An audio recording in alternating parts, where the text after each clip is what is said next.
Today we are gonna learn how can we use and when we use it seems and it seemed. তো কখন আমরা it seems এবং it seemed that এর ব্যবহার করতে পারি সেটা আমরা এই ক্লাসে আজকে আমরা শিখব। তো যেমন ধরেন it seems that মনে হয় যে it may rain today, মনে হয় যে আজকে বৃষ্টি হবে, বা it seems that it may rain tonight, মনে হয় যে আজকে রাতে বৃষ্টি হবে। আচ্ছা, it seems that he may not go home, মনে হয় যে সে বাড়ি যাবে না। it seems that মনে হয় যে he can do all the work, মনে হয় যে সে সব কাজ করতে পারে। ঠিক আছে, it seems that মনে হয় যে I could do, মনে হয় যে আমি করতে পারতাম।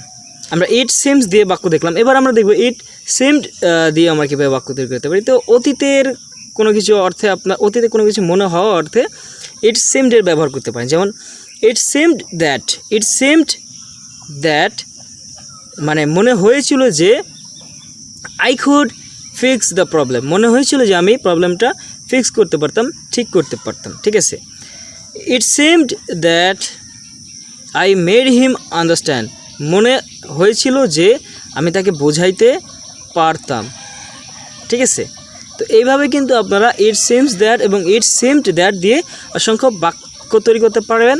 তো আপনাদের জন্য একটা কাজ থাকে যে মনে হয় যে সে পরীক্ষায় পাস করতে পারবে, মনে হয় যে সে পরীক্ষায় পাস করতে পারবে।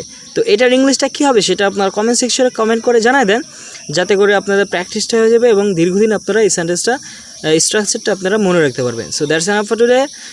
আইল catch up with you guys my next video. Until take care, good bye, আল্লাহ হাফেজ।